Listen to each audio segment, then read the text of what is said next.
So, welcome. I'm going to be talking a little bit, doing my introductions before we get started on the project for today. First and foremost, I want to just thank you for being here, and I also want to thank God for allowing me to be able to do this, for giving us this technology. So I'm going to take a moment to pray. Lord, we thank you for this day, Father God. I thank you for the people that are going to be watching this video wherever they are. Lord, I ask that you bless them, Lord, and that they may be able to learn through what I can teach, Father God. I ask that you bless my hands, Lord, and that you help me and guide me today as I create art. Lord, I thank you for your wonderful grace and love over my life. In Jesus' name we pray. Amen. So, as you can see, I'm outdoors. This is my back patio. I was really excited to do this class yesterday because we had great weather, and I left some of the stuff, it's covered. I left some of the stuff out here. Yeah, and this morning it must have rained last night, and it is yucky back here. It's kind of sticky, and some of my stuff was kind of wet. But we're gonna go forward with this. So, let's talk a little bit about what this class is going to be. And by the way, this class will later on, I will be editing it and putting it on YouTube for anybody that wants to watch it later on. So this is going to be basically mixed media, which, what does that mean? It basically means using different types of media, different types of materials, and in this case, to create art. Today, we're really going to be using, because of the time, and this is the first class, we're really going to be using either canvas or paper and gesso and paint. So we're not going to be adding bits of paper to the canvas and magazines to this art piece like I normally do. But when I do some of my mixed media creations, I incorporate all of that. And they usually are not finished in one sitting. I work on the backgrounds one day. I sometimes let them sit and dry for a couple days or weeks until I get inspired again. And then I add more stuff to it. So, but today we're going to be working with gesso, so I'm going to be showing you some of the materials. So this is Liquitex heavy duty gesso. All right, I have regular gesso, but I have it inside and I'm not going to be using it. But if you are following along and all you have is regular gesso, hey, that's perfect. I gotta say, I used regular gesso for the first 2 years until I discovered this baby, and now I love it because of the texture. I like that thick texture, and I like how it feels on my brush once it's dry. But I don't use it for everything. I still use regular gesso for some of the projects, but for this one in particular, I like this one. But if you have regular gesso, no problem. What else are we gonna be using? If you have palette knives, so I have the good ones, and then I have these cheap ones, and I tend to, for some of my projects, for this in particular, I use these plastic cheap ones, and I use my metal ones more for when I'm painting portraits or big paintings with acrylic or oil. I use those. And then these I use for my mixed media, like my journal pages, or for something like this. So it's up to you. This is basically to scoop the gesso and lay it onto your canvas or paper, and sometimes to make scratches. So what else are we gonna need? You're gonna need a brush for later on, some type of brush to add some paint depending on if your project dries or not. All right, and then you're going to need canvas. I have these mini, I think these were 10 by 10 canvases, could be wrong. I didn't bring my ruler. Or you can, all right, and then you're going to need canvas. I have these mini, I think these were 10 by 10 canvases, could be wrong. I didn't bring my ruler. Or you can use watercolor or Bristol paper. If you don't have canvas at home, and I wouldn't use a big canvas for this project until you get used to what you're doing, okay?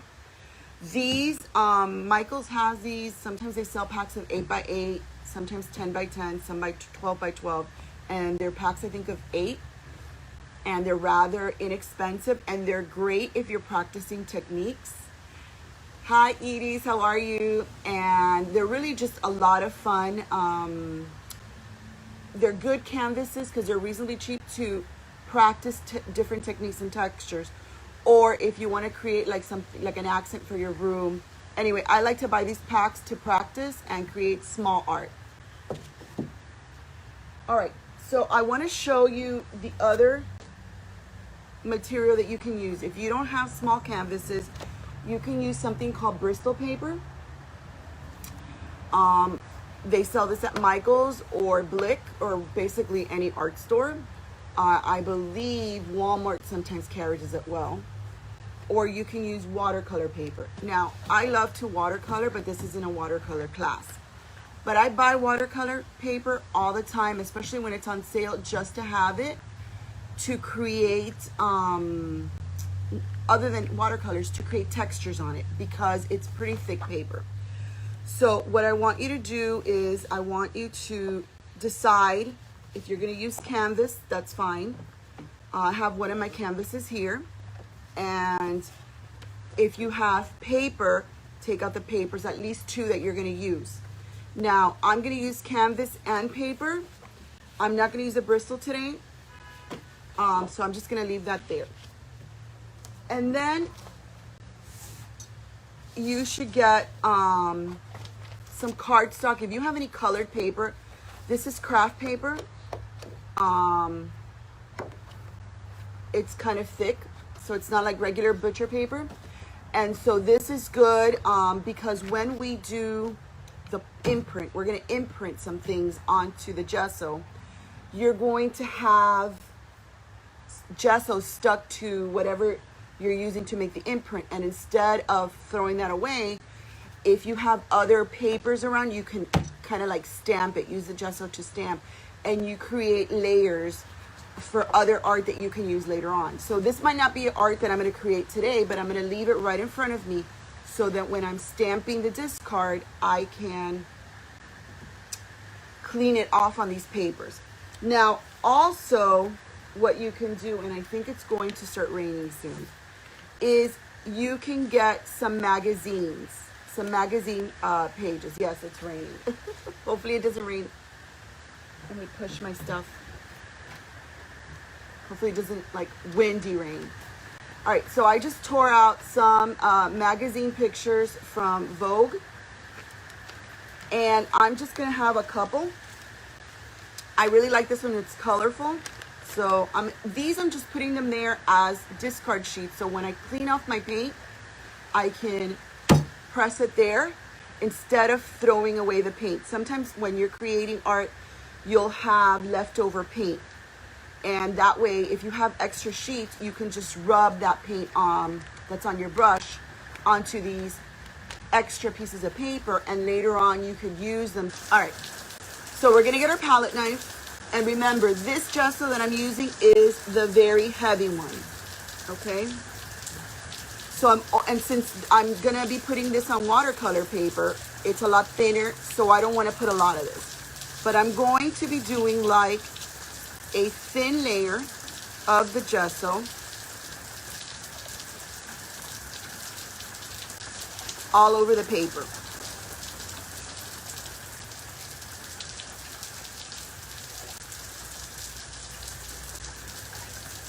Now, as I'm doing this, things for you to think about if you want to try to follow along or do this afterwards, is we are going to be leaving like imprints, all right? Think about when you're walking and you're wearing boots or whatever you're wearing on your feet, even if you're barefoot and you're walking on mud. If you're walking on mud with heavy boots or even your bare feet, what happens to the mud? What do we see on the mud afterwards?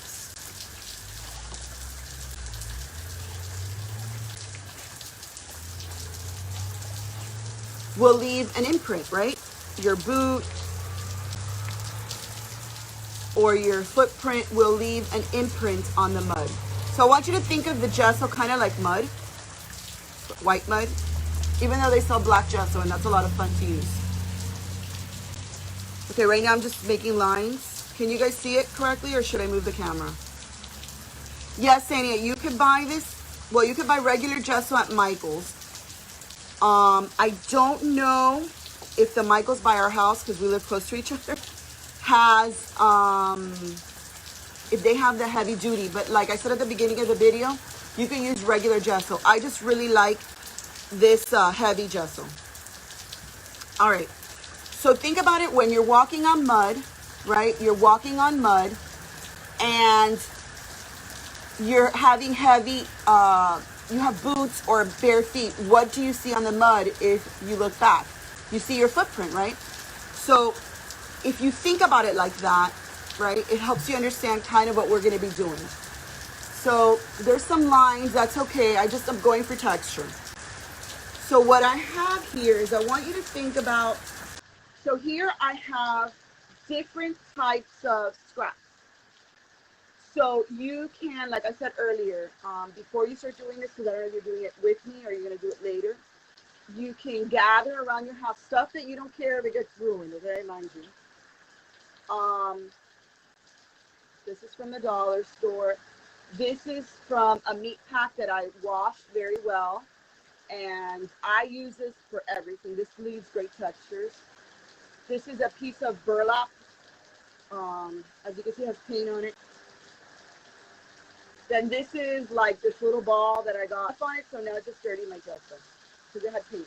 I'm gonna press it down. I'm gonna stand up and press down. And remember I told you about those discard papers that we have over here in front? My magazine papers, my extra little papers up there.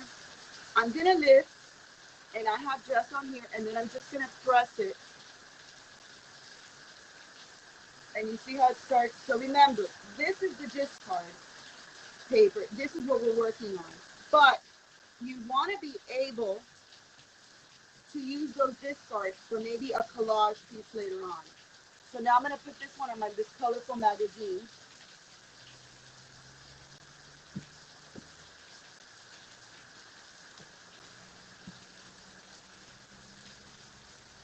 All right. And I just want to show you what's happening.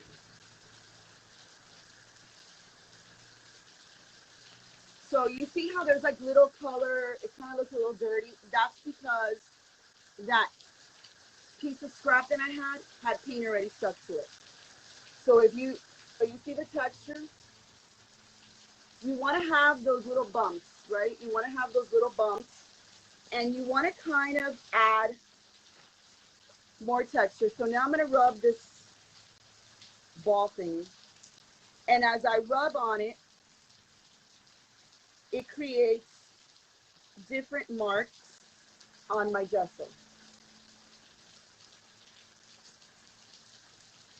And this actually looks very cool too. So now I'm going to press the burlap, and you have to, depending on the thickness of your gesso, you have to kind of press hard because the whole point is to make a mark on it, to make that footprint. This is what you'll do. You will apply the gesso. Now, because the canvas is actually sturdier than the paper, it's like if you're spreading icing on a cake, right? But remember, the thicker it is, the longer it's going to take to dry. And you kind of want to make sure your gesso is dry depending on what you're going to do with it next.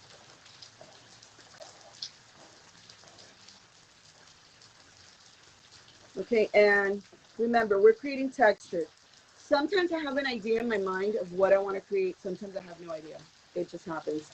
So it just depends. So at home, I have an area. I have various areas. My whole house has turned into an art studio. Poor David. Like, I've taken over the house. I have my art studio. Then in the living room, I have another area where I paint. And then in the backyard, when we bought this house, the people that owned the house before had like one of those outdoor, it's not a kitchen, but it's like an outdoor counter with drawers, I guess, for their barbecue stuff. So I used all the drawers for my gel print station and to keep my print stuff. So yeah, I have stuff everywhere. All right. So one thing I do want to tell you now is you can add color to the gesso if you wanted a colored background. That's a completely different technique, but you can do that. I'm not going to show that right now because that's not the project for today. All right, I'm going to use my second favorite texture. Do you remember where I said I got this from? I got this from one of those meat packs. Obviously, I thoroughly washed it. I think it was meat or it was, yeah, I think it was meat. I think it was meat or strawberries. Anyway, as soon as I saw it, after I, took the, I think it was meat off of it, I knew that this pattern would make a great print. So I'm going to show you what happens next. Okay, so I'm going to press down. And it's almost like when you have a little bit of resistance. So you see that? And now I have the gesso on this, so I can take my extra paper and press it, and I get these marks.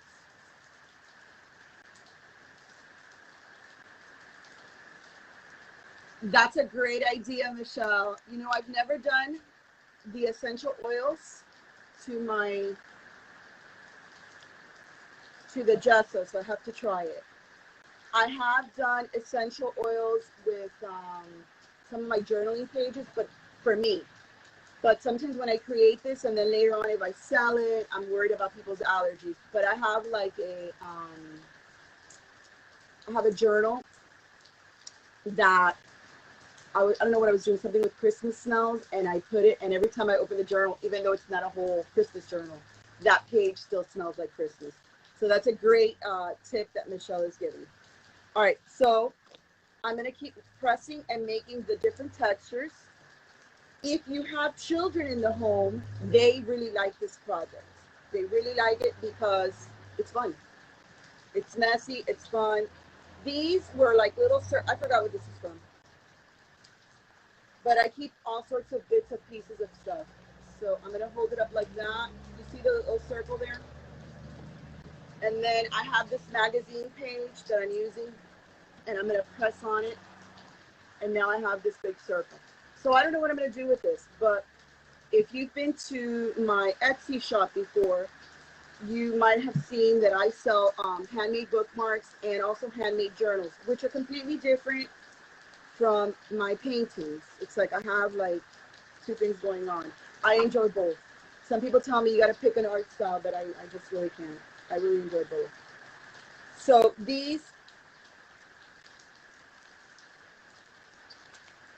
little magazine pages and discard papers that I'm using, I can later on use for those journal pages that I sell on Etsy. It depends. When I'm doing journals and books, I have like a week that I'm dedicating to that, and I only do it like every couple of months because it is very time consuming. So I'm just adding these circles, and you can only add them while the journal, while this is still wet. Yes, Sanya, your class will have a lot of fun. Just make sure that you wash their hands thoroughly afterwards. All right, now this is, when you go to the dollar store, I like to go and find textures there, not just for this, but for my gel prints. This is in the beauty section. I think it was some sort of scrubber, but they have like a pack that's $1 of different things, and these make great little dots. So I'm just gonna push them in and then put these little dots onto the magazine pages. All right, so I don't know if you could see, but I have a bunch of different textures going on right now. The last thing I wanted to show you that's kind of fun, and I would have taken you for a walk with me, but it's raining, is twigs. And this is something also fun to do with your children at home or at school. Have them go outside and collect items for imprints, okay, to make these little footprints on the canvas. This is a twig that I found in my backyard, and I've used it for multiple things. That's why it's different colors. But you can just scratch into your gesso, okay? Whatever marks you make on your gesso, when they dry, they're gonna stay like that. So just know that. Sometimes, depending on what I'm painting afterwards, if I know I'm gonna paint florals or like a forest, I sometimes make those lines on purpose to give it like that linear, hi Curtis, welcome, that linear texture, so that when I apply paint and inks, what happens is the ink especially falls into the grooves of these lines, of these textures. So it's really cool. So you can use, oh my gosh, I forgot what this was, a piece of stick, a twig, okay? And you can create art with this. You can also make like circular stuff. This one, I'm not gonna add circles to it, but you can if you want to. All right, so I'm gonna set this aside because now this has to dry. And like I said before, depending on how thick you have the gesso, it depends on how long it's gonna take to dry. That's why I'm leaving one that I did yesterday, that I just started adding some ink. I left it on purpose. Things you could do. All right, so does anybody have any questions, first of all, before we move on to the next step? So one thing you don't want to do, okay? You don't want to, let's say, do an imprint. Think about it like footprint in a mud. Think about this as being mud, and you're putting something down and then lifting it up and then applying to your discard papers. Okay. So you don't want to leave the imprint overnight, because what's going to happen when you wake up the next day, that stuff is going to be stuck to your gesso, and as part of now your art piece, it will now become a collage. So make sure you lift, okay? And then some of these, like that I used, I have like little, gosh, I have like a collection of disposable containers. Like nothing gets thrown away in my house now. And I use them all the time for mixing paint, for collecting bins of items if I'm sorting for something. But later on, after this class is over, I will wash these. I will let them soak so that the gesso doesn't completely ruin some of these textures, because I like using them, okay? So if there's no questions, we're gonna move on to the next part of the class, which is painting. Some of you would say that that's the fun part, but I kind of like the gesso part too. So I'm gonna close the gesso.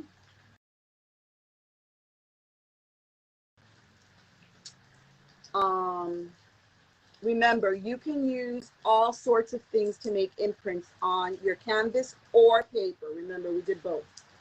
So my paper is going to take a while to dry because I'm outside in the patio and it has begun to rain. And those of you that live in Florida, you know it's very humid, so it's going to take forever. And I'm going to wash this later, my little spatula. All right, so you can add leaves to this and make leaf prints. You can add fruit prints. If you're familiar with gel printing on a jelly plate, it's kind of the same concept, except there you also transfer paper, like magazine images, and sometimes you leave those overnight. You wouldn't leave anything sticking to this. So now we are going to think about the colors that we want to do. Now, in this case, we just want to create like a simple sort of abstract painting with the texture, seeing some textures in the background. So think about 2 or 3 colors that you like. I have like a little box with some of the stuff that I like to use, okay? Color wheel, super important, unless you have a color wheel branded in your head and you remember. At this point, I know what colors sometimes complement each other, and sometimes I draw a blank, and sometimes I just like the color combination. But I find that these are really handy. I used to use them when I taught art at school, and I found that they sell them in Amazon, and they sell them really cheap in little packs. So I kind of have one in the studio, one in my other area of art, one in my overalls. I have a bunch, okay? These just come in handy if I get stumped. I think that's thunder. There are other things that I use. These are inks and real branded in your head and you remember. At this point, I know what colors sometimes complement each other and sometimes I draw a blank and sometimes I just like the color combination. But I find that these are really handy. I used to use them when I taught art at school and I found that they sell them in Amazon and they sell them really cheap in little packs. So I kind of have one in the studio, one in my other area of art, one in my overalls. I have a bunch, okay? These just come in handy if I get stumped. I think that's thunder. Michelle, how's the weather where you're at? Because I know Sania is in Homestead, so it's raining too.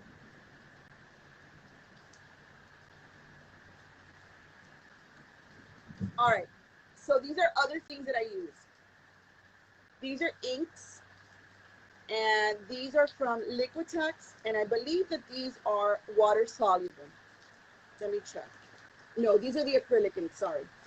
Because I also have water soluble inks. That means they react to water. These will not, and they'll be permanent. Okay. I have this. So this I bought when I bought my big scanner that I use here in the house, and it blows. Okay, it's to clean the dust off the scanner, but I found that it's really good to blow. Where are you at now, Michelle, since you're freezing? So this will help blow the ink or watered paint around your paper or your canvas. It's getting loud. So. If you have a straw, you can also use a straw. These are Jane Davenport. Like, I swear, I'm gonna be so sad when I run out. Oh, okay, it's really cold over there. Oh, but Lake City is beautiful. I was there a couple years ago.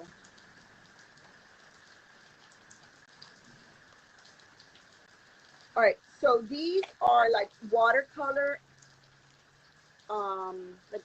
paints, but very vibrant in markers. I really like these to use as ink, okay? And I'll show you in a bit what I do with these. So let's think of the color combinations that we want to use. So some of my favorite color combos are pink with hot pink and black. Yes, that's her, Sania. That's who it is. I also like blue, green, and white. And I like the hot pink with pinks and yellows on this today. So I have pink, hot pink. I had already dripped some of the yellow ink on this. Now remember, this is one that I did yesterday, so it's already dry. If you're following along with me and you try to add ink to that wet gesso, you're going to have the gesso colored with the color of the ink you added. So you really need to wait for the gesso to dry unless that's what you want. But I'm just letting you know because it will become like cream. Okay? So I want to add some pink. I'm going to get my brush. And you should have your water.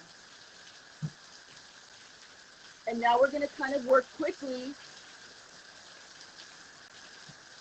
Let me squeeze some of this pink onto.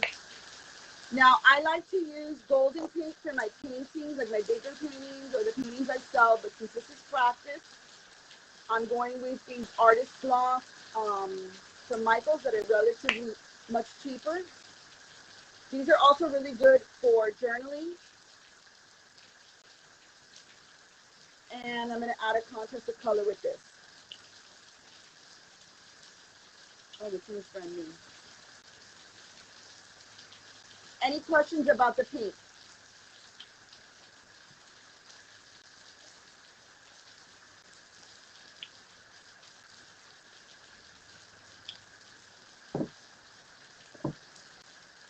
So my mom gave me a bunch of these containers that she washed out, and I used them for all sorts of stuff. All right, so I'm going to activate my brush and wet it a little bit. And I'm not really having a plan of where I'm going with this. All I know right now is the colors I want to use. All right, so I am going to start with one of my darker colors with the hot pink. Okay, and I'm going to pick an area on my painting that I'm just going to do like a stroke. Okay, so I'm going to flip it like this. Okay. So right now I'm not going to brush it in too hard. The first thing I want you to see is you can see those X marks, those triangle marks from the texture that was there below, which we like that, okay? So pick an area that you want to paint and pick the colors that you want to use. If you're just getting started to painting or mixed media, you might just want to pick two colors. Don't overcomplicate it. Like two colors and then white, or two colors and black, okay? So I am just going to go around the paint, the little canvas, and just add hot pink to different parts.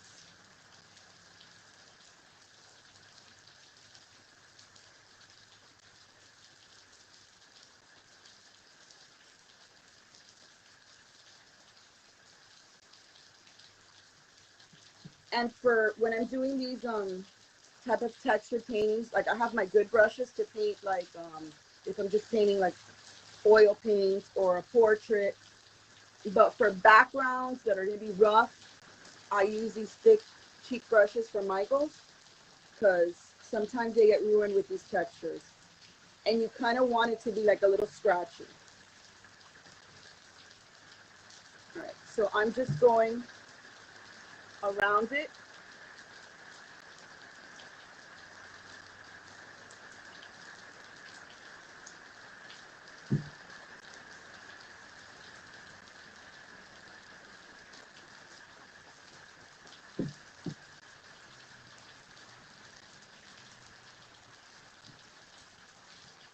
All right, so now I'm gonna clean my brush. Sometimes you don't want to clean your brush because you want to mix the two colors. Oh good, the rain kind of is subsiding a little bit, so you can hear me better.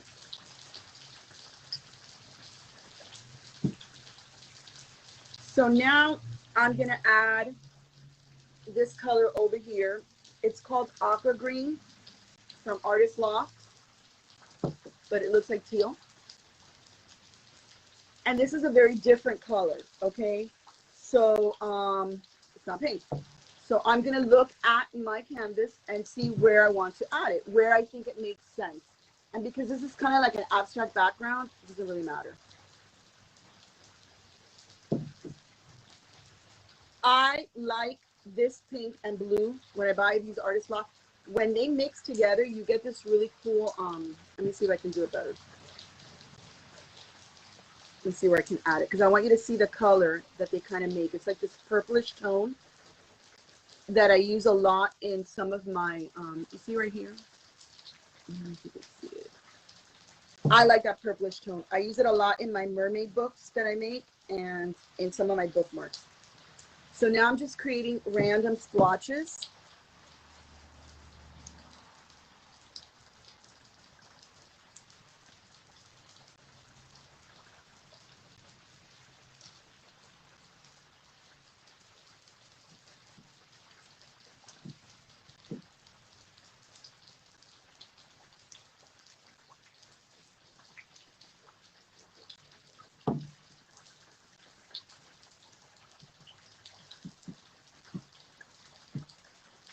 And the good thing about acrylic is if you don't like it, you can always cover it up.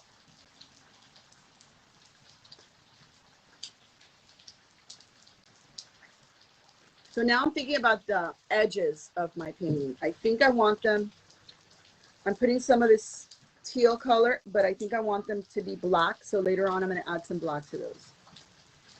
Checking on the time. Ooh, we're running out of time.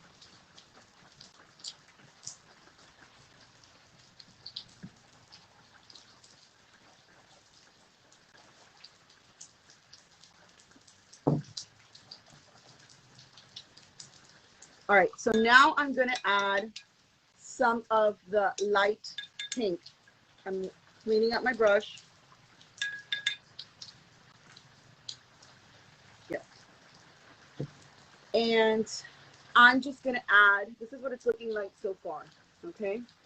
Now, when I create these abstracts, because I don't know how long we'll have, but I sometimes will leave the background layer, like after I finish, and leave it alone, and then I will create something on top, and this will become my background layer. Or sometimes I like the background as is, and I can add some words to it, or just leave as is. It just depends what you feel like doing. So now I'm gonna add the pink to some areas.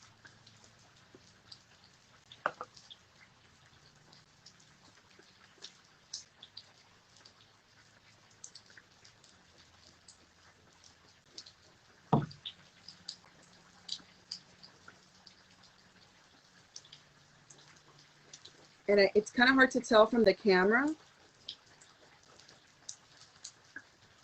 but I'm purposely, I don't want to cover some of these marks that I can still see from the gesso prints, okay? So I'm not going to cover those. And I'm going to add some black to the edges, so I'm leaving it like that. So I'm just going to add a little bit of pink in some areas. I want to leave some of the white showing through.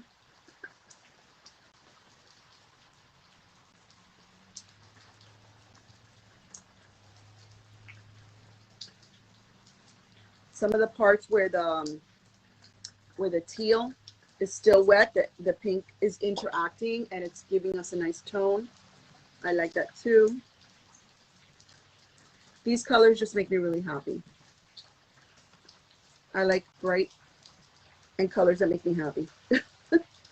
And we all need a little happy in our lives right now. You guys are making me happy that you're on.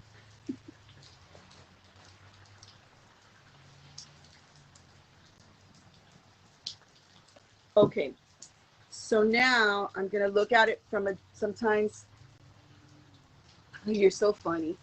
Thank you, Michelle.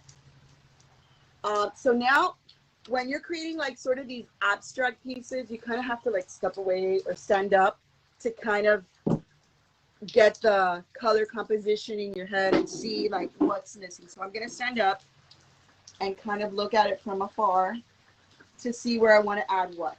So this is what it's looking like right now. Now remember, I do want to add some more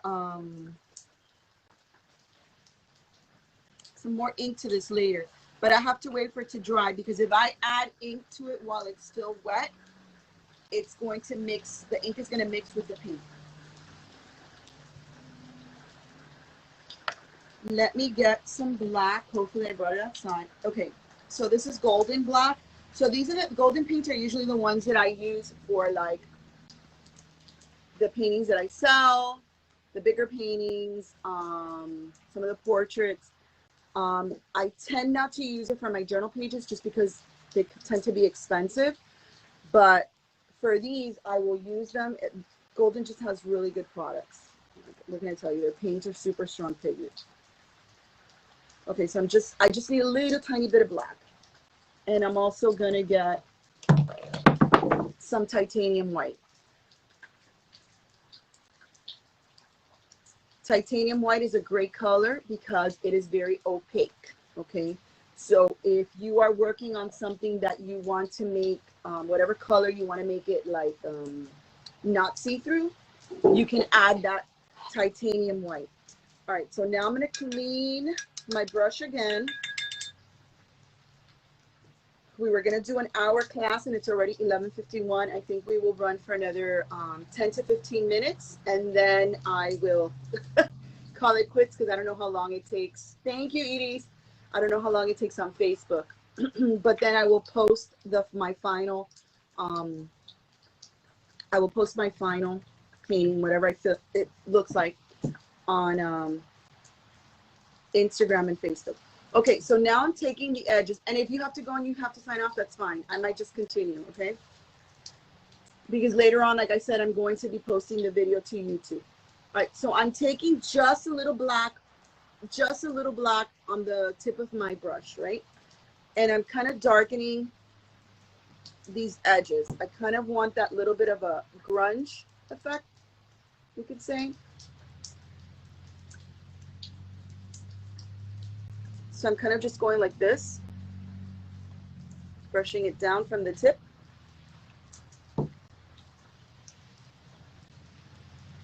And then later on, I'm not committing to it yet, so I don't want to make it too dark.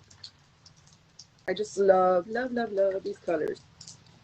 And I know you can't really see the texture like I can, but it really does look beautiful.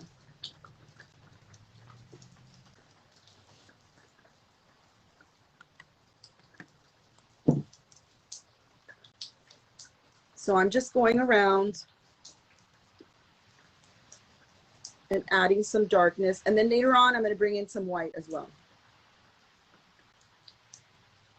Now, if you're going to create something like this and then later on you want to hang it up on your wall, one thing I'll tell you to do is after you finish, I don't do it before. Bartow's 3 hours. Oh, okay, it's kind of far. Hi, Patty, welcome. So you're going to go around the edges, and then later on, we'll add some white. Right now, we're not committing too much. I just want to kind of have this kind of grunge look on the sides. What I was telling you is, if later on you're going to hang this or whatever you're creating to hang on your wall, or if you're doing it on paper, it's different because you can always put it in a frame. Remember, what I'm doing here, you can also do on watercolor paper or Bristol paper. The watercolor paper is what I did this texture on earlier, but I have to let it dry, so I can't do it on that. Is paint the edges all around in black so that when you hang it up on your wall or in your room, it looks finished. Or some artists will take the color that's on the corner and drag it all the way to the ends, okay? It's up to you.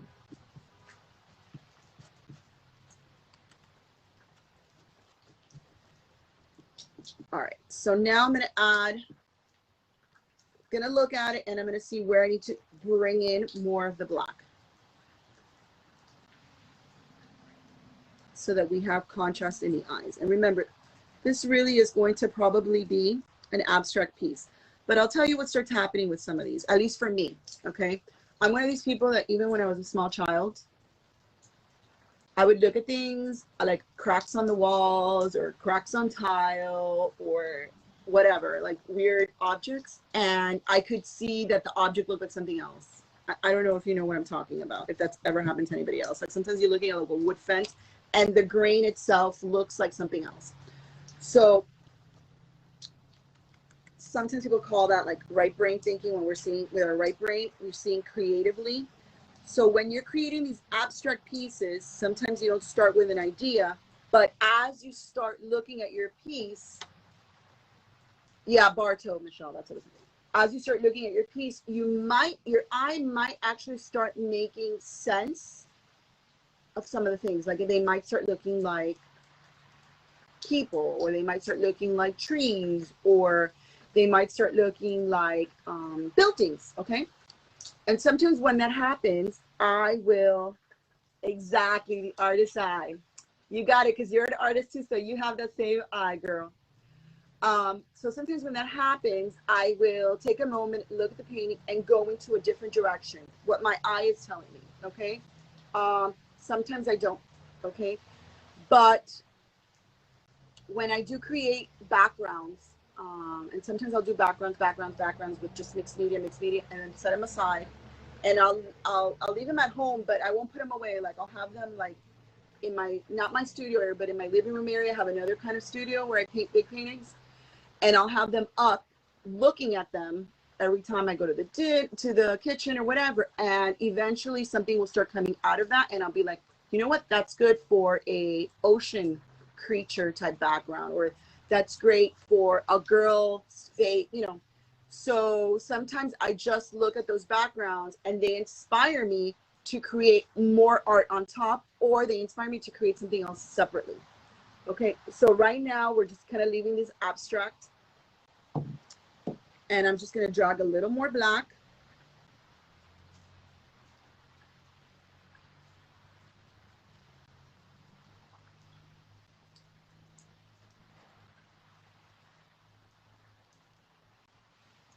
And now I'm definitely going to clean my brush really well because I want to add some white. And because I had black, you know what happens. We'll get gray. Ooh, it is like a steam bath right now. Michelle, enjoy your coldness in Lake City because right now it's a homestead steamy day. You know what it's like, girl, when it's been raining. And I feel like right now I'm getting like a steam bath on my face.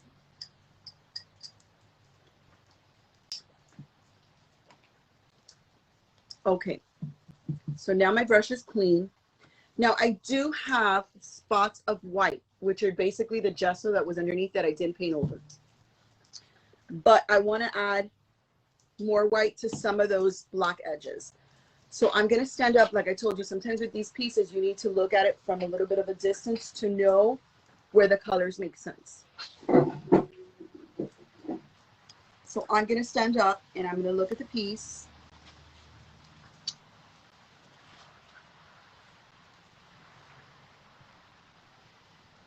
And I'm going to bring some of the white. Now what's happening is I might have to wait for the black to dry because the black is still wet. So you see what happened there? It's turning gray. That's not what I want. I want it to be white. So I'm going to wait. And then I'm going to add some of those white marks to some of these edges.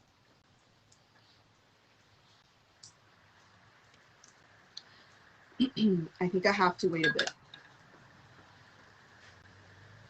So while I wait a bit, I just want to show you some of my favorite color combos. So these are little journals that I make. And I sell some of these journals on my Etsy shop. Now these, I don't. These are like my personal one. In my Etsy store, I usually have the thinner ones. And I also have my online art gallery at noeliamontanerart.com. Right now, what I have there are just like my paintings. And some of those paintings you'll see are mixed media. Started off something like that, and then I painted something on top. And on Etsy, I have more of my handmade crafts and journals. But I wanted to show you this journal. So I want to show you some of the color combinations and just what you could do with mixing colors together. Like, I love these reds with the yellows. I think it looks awesome. Let me see. I'm now sweating. I have sweat dripping from the humidity. This is a dryer sheet, yes, which I mixed with paint. Okay, and then these are little marks. This is kind of what I wanted to get to later on today with this, but we have to wait to dry. Let me show you.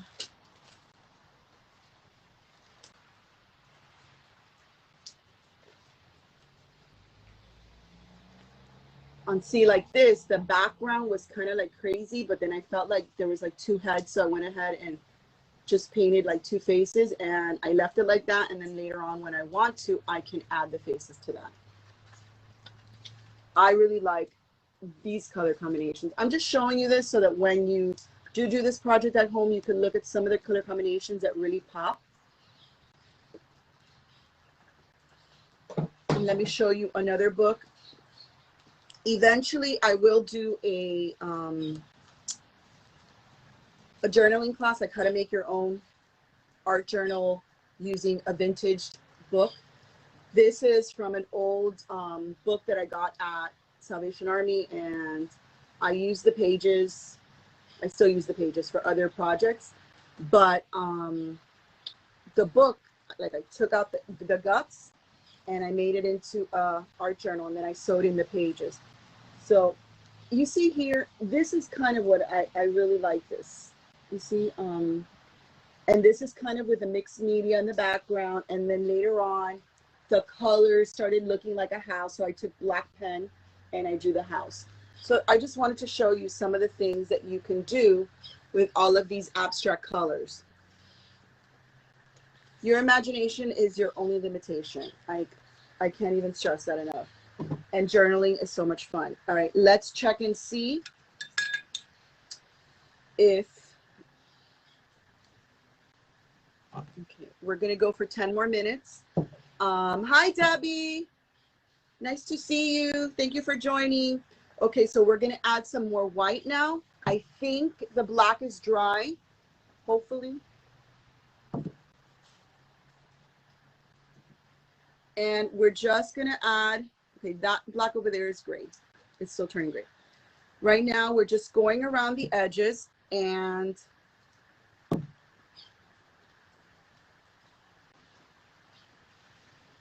so my black is still kind of wet. So I have to kind of wait because it is so humid out here. Okay, thank you for coming and saying hi. All right, so my idea with this, once it's dry, is that I'm gonna add some white to the different parts so that when you're looking at it, you have the black around the edges and then some white, okay? Some spots of white. And when you put this on, if you have a flat brush, you can do like strokes like that. For these type of paintings, I like these flat brushes, okay? We're not doing details right now. I like these flat brush marks a lot. All right. And that way, since the paint isn't really dry, I can just go like that. And I can start seeing some of those gesso marks that we made that are dry now pop through.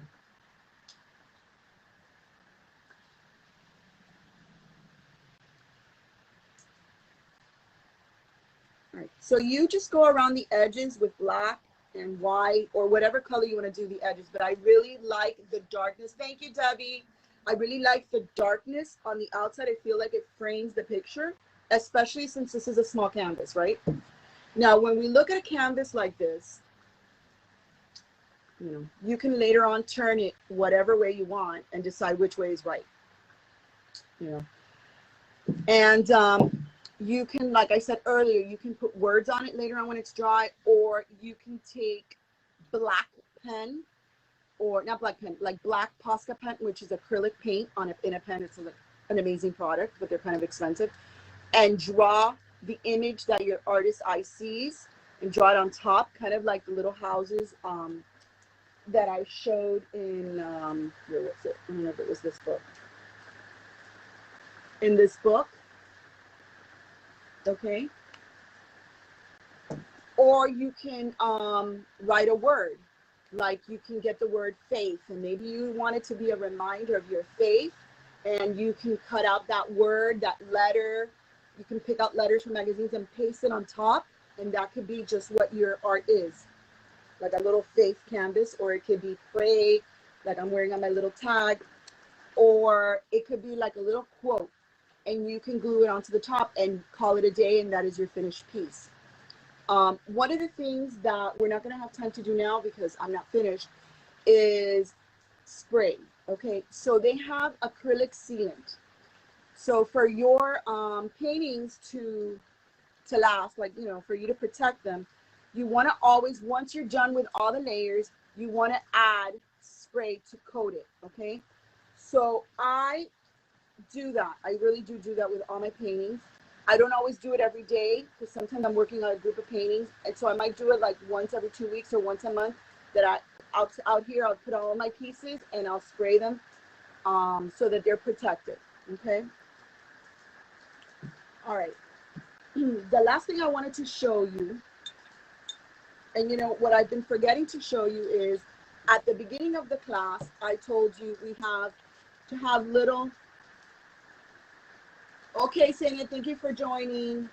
I would love to see what you do with the kids in school. These magazine pages that we were using as discard. When you have leftover paint, if you have other pieces of paper, it's starting to rain really loud again. You want to have these scraps of paper around you because you want to add, like when you clean off your brush, you want to kind of clean them off on these pieces of paper, because later on you will have like some sort of crazy mess of color. Yes, thank you, love you. I would love to see what the kids do. And then later on, you can use these and cut these into bookmarks, tags. It's just a lot of fun. And that'll be another class that we do later on. So I'm just adding some of this leftover paint and kind of like crazy strokes to some of my magazine pages. All right, so the last thing I want to do is, like I told you, I have these inks. So I'll try to show you the ink I'm going to use. The Jane Davenport, man, her products are fantastic. I don't have a plug. I wish I did, right? But I do like her products. These were the mermaid markers, and like my paint that's completely used. But what I want to show you is I'm going to drip some of this glue, just a little bit, okay? I don't use these as markers, I use them as ink. So I'm going to face the camera, and I'm just going to, because I want to show you what the point of that textured background that we started was in the first place. So I'm just going to add, and I know it looks like I just messed it up, right? And then I'm going to get my little dropper. And I know some of you have to go because I said the class is only going to be an hour, but I'm going to finish the project. And then later on, I'm going to put it on my YouTube channel, which is Maria Montana Art.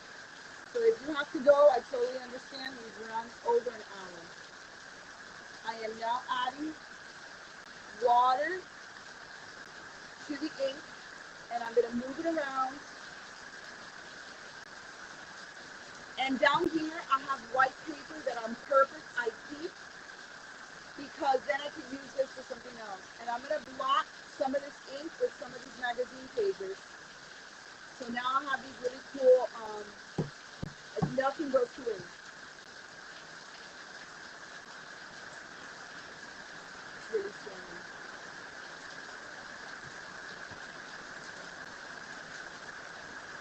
Alright, so now I am going to add some water, but I'm going to get the brush. And I'm going to kind of control the flow of some of this ink.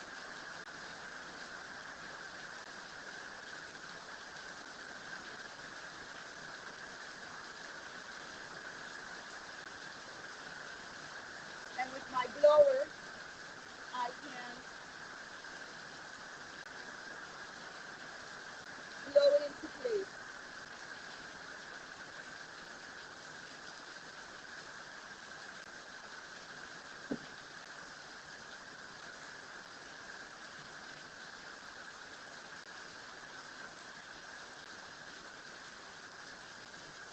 And if I have too much ink and I want to lift it up, of course I can have your paper towel, sort of like lightly pressing.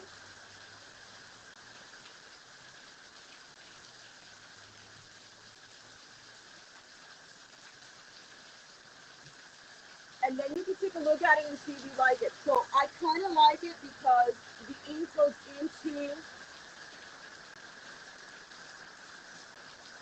the grooves of the texture. But I don't like this mark here, so I'm going to kind of lighten that up. Just taking some water in the brush and just lightly moving that around.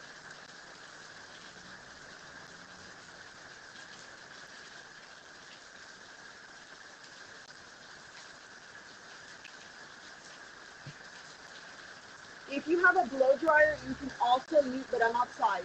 If you have a blow dryer, you can use the blow dryer to dry it so that you can move on to the next step quicker.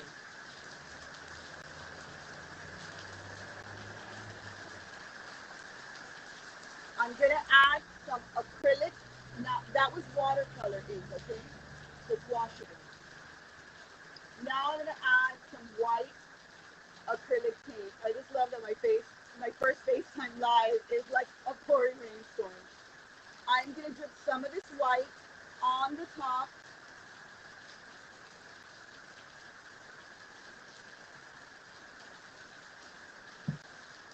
And I'm going to add some water and let it drip.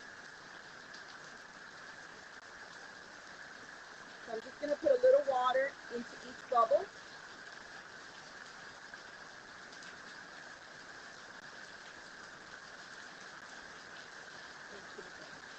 And then I'm just going to let it,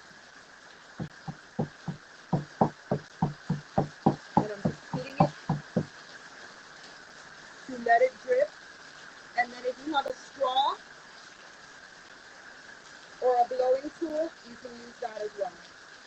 Now, you can see that this kind of changed the painting. I could have left it the way it was before, but I just wanted to show you the different techniques that you could do on these textures.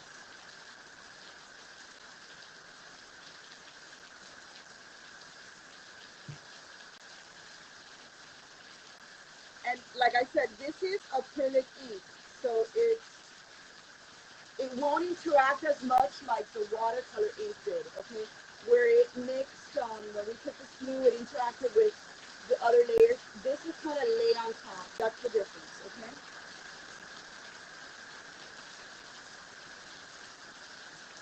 Obviously the water affects it, but not as much.